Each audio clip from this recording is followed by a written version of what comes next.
Welcome to Love for Life, the podcast for couples who want more than just to survive marriage, parenting, and life in general. We're here to help you build a relationship that lasts and a life that you actually love living. We're Nichole and Ben Farrow, partners in life, in parenting, and in figuring all this out alongside you. Nichole is a relationship coach and author, and I'm the husband with way too much to say and a lot of first-hand experience. Here we have the real conversations couples need to have about intimacy, conflict, kids, work, pressure, pleasure, and everything else in between, so you can stay connected and healthy throughout. No fluff, no filters, just straight talking insights, relatable stories, and tools that actually work from a couple in the thick of it, just like you. This is about having a love for life, for your partner, your family, and the life that you're creating together. So let's get into it.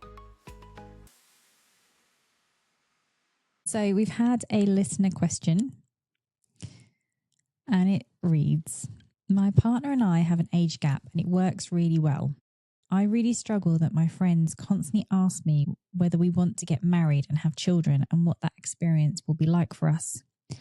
As my partner has been married before and also has older kids, it annoys me because there's an air of judgment about it that I don't like and think is none of their business. Any thoughts on what to say when they ask? You want a Ben answer? Yeah. Mind your fucking business. These are their friends, remember? All right. Kindly mind your fucking business. Without prejudice. I mean, people are going to be curious. We are naturally curious beings. And yeah, I think it was Ted Lasso was the program, and he said about always be curious. So yeah, I think people will ask questions and will obviously make their own, not minds up, what would you call it? Their own misinterpretation or Judgments, yeah, on your situation. There's nothing wrong with age gaps within reason. Yeah, I'm just thinking more like the news, what's gone on with Jeffrey Epstein and all that. So the issue isn't in the age gap, is it? That's not the problem there. But I don't personally think there's an issue with age gaps, but obviously some people do.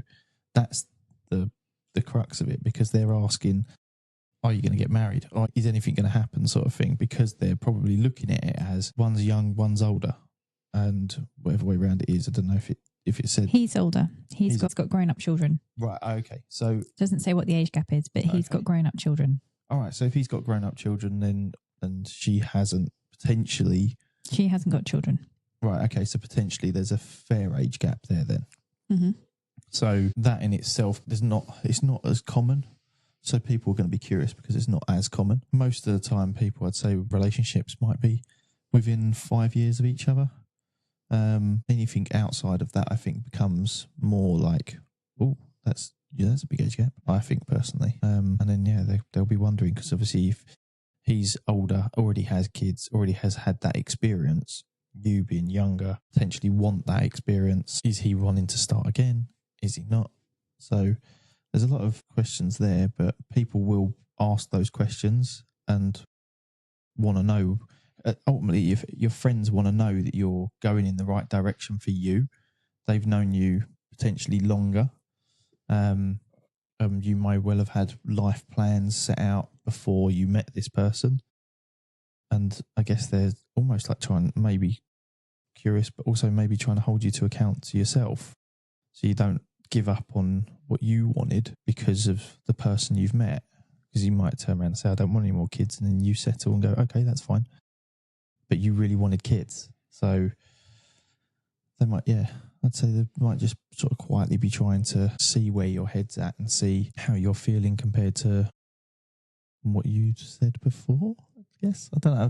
That was a bit of a long-winded explanation to get to. They're just checking in on you to make sure you're not basically being Stockholm syndromed. So, yeah, I'd say you're right. People are curious to anything that fits outside their norm or social norms or what they think is kind of socially acceptable and where they've come from. So for me personally, I don't have an issue with age gaps. Consensual age gaps, to your point, Ben. But if I look at my own family, there's huge age gaps in my family and I've seen it work really well. My oldest sister has a 16-year age gap, I think it is. Yeah, he's just out of school, isn't he? No. I'm joking. Is it 16? I think it's 16. I think it's 16 years age gap between her and her partner of over 20 years. And they've, gosh, in fact, nearly must be getting on for 30 years. And they've got a lovely relationship and raised two amazing young men and who I'm incredibly proud of, and they're incredibly proud of, quite rightly.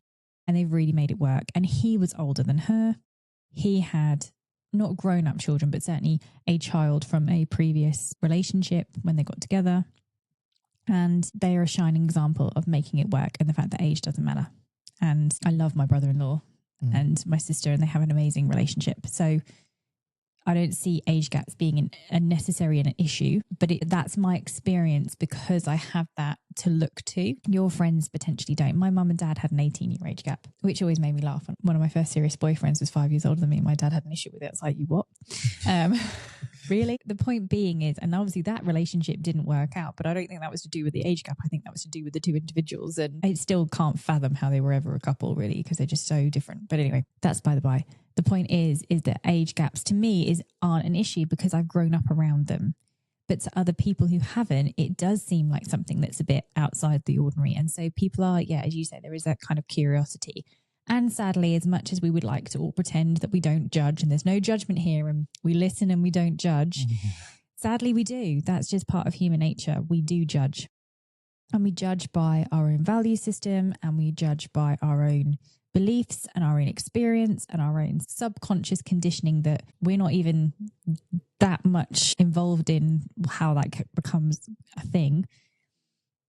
And our programming. So your friends may well have just never come across this before in their walk of life. And it may just be something that they're just unfamiliar with. So they are asking questions. To your point as well, Ben, they're your friends. So they could well be just looking out for you of being like, are you happy? Is this what you want? What's going to happen? Because also I had the same idea, to be honest. And we've had this conversation on the podcast before about before we got together and had children, I would not have considered somebody with children because I wanted to have that experience of having children with someone for the first time.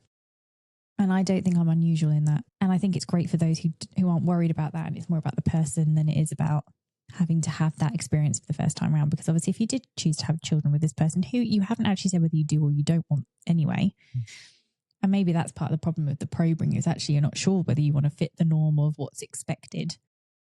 But it may be that your friends have that perception that that's something that in their minds they want to experience for the first time with their partner and wouldn't want to be with a partner who's already experienced that. But that's based on their own. Is that what they said though? Well, this is what I'm saying. I don't know, right. But I'm saying that some of that may come from there because the point she made was they keep asking questions what that experience might be like for us as my partner has been married before and has older kids, as though there's something wrong with that, how I've read that. So as the judgment's coming, if you want to have kids, this person's already had children, how's that going to be for you if he's already been through that and you haven't? So you're not sharing that for the first time. That's how I read that. But maybe, again, that's because of my own perception of what that experience would be like before having children, because that's what we base our judgments on, what we think we would want. I don't think that means it's necessarily coming from a bad place, but you've got to think that it's coming from their view of the world, which may well be they're your friends, doesn't mean you share the same view of a situation. And that's fine, probably in anything else you're discussing about where you go on holiday or geopolitics. But when it comes down to you discussing your life, that's when actually it feels then judgment that you don't want to deal with. And as Ben says, it may well be that they're coming from a really good place. If maybe you have said previously that that's something that you wanted, maybe you haven't, they've just assumed that, but they're trying to look out for you and asking you, is this what you want? Are you happy? There's no reason to suggest that just because you have an age gap, however, that you wouldn't be happy, because arguably you're with potentially a much more emotionally mature man who's been through some stuff and come out the other side and is willing to really make this work, having it not worked previously. They are potentially in other relationships that are going to be experiencing other problems. There's the good and bad in both.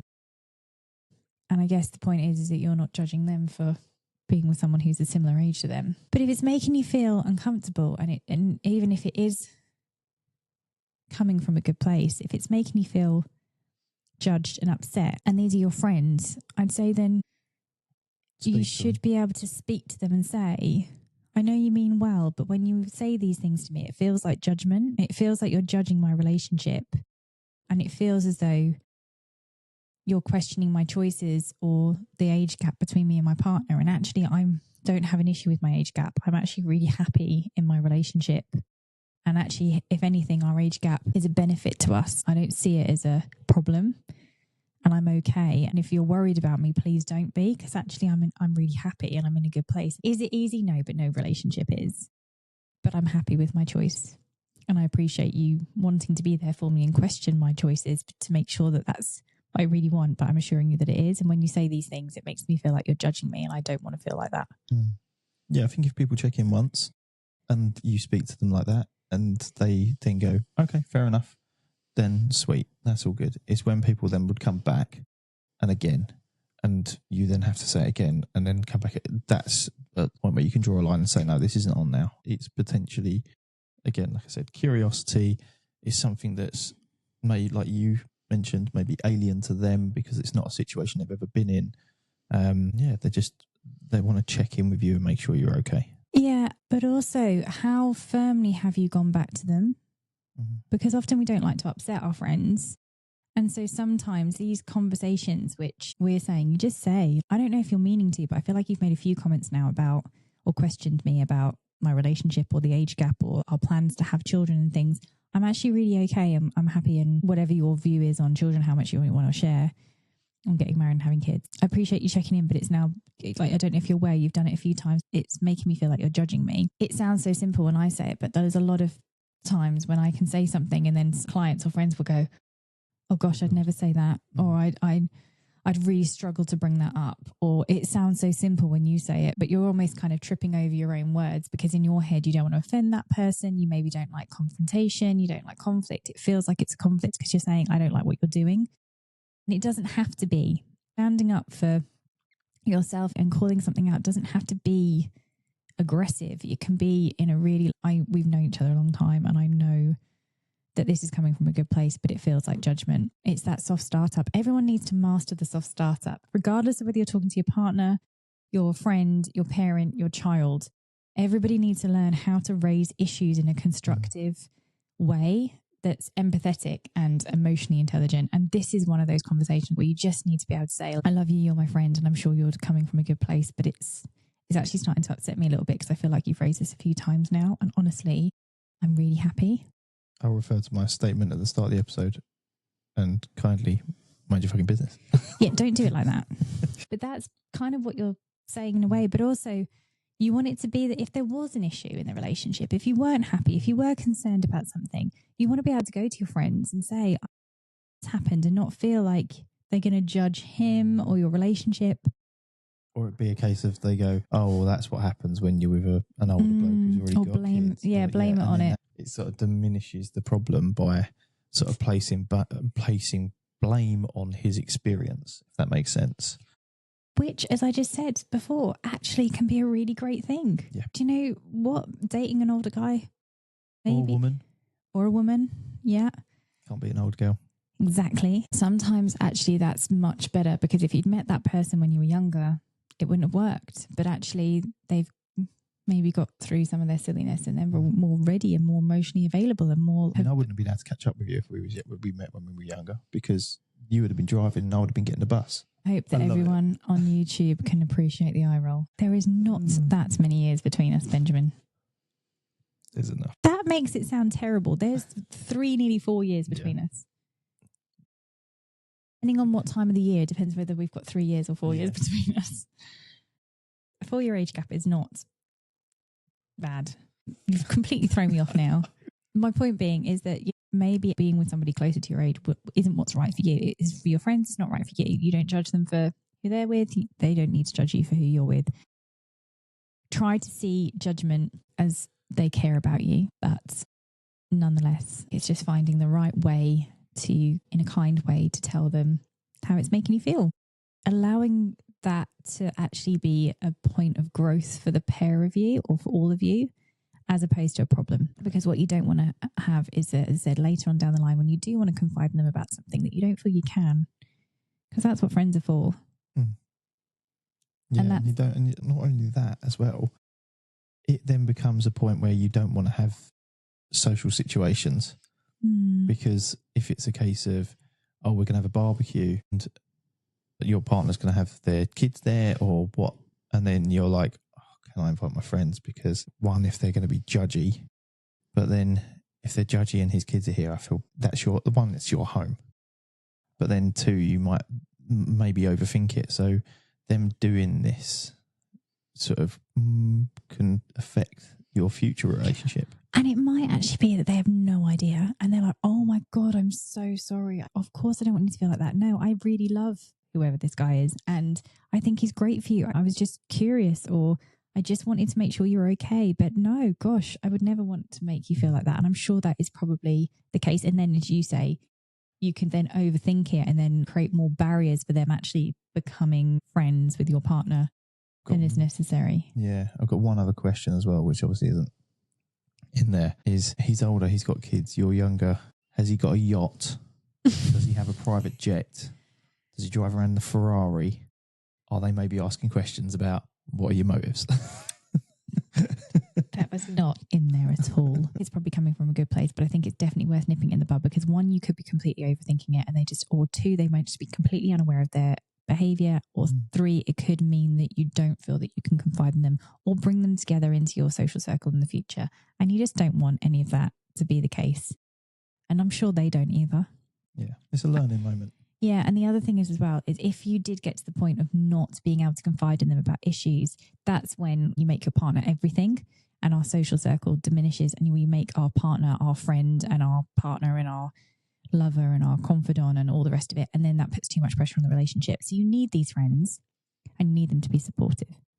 That's what's then going to allow you to really flourish in your relationship and your friendships and in life. So I'd say just have the conversation. Don't worry about it. Don't dread it. Don't overthink it. Just come from a really honest, kind place. And I'm sure your friends will reassure you and you'll get past this. They'll understand what you're going back to them with. Yeah. They wouldn't, and maybe, again, not necessarily even realise what they were saying. No.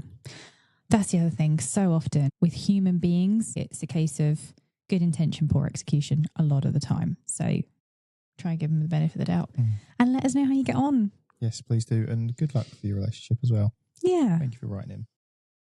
Definitely. Well, we hope you like this week's episode and we shall see you all again next week.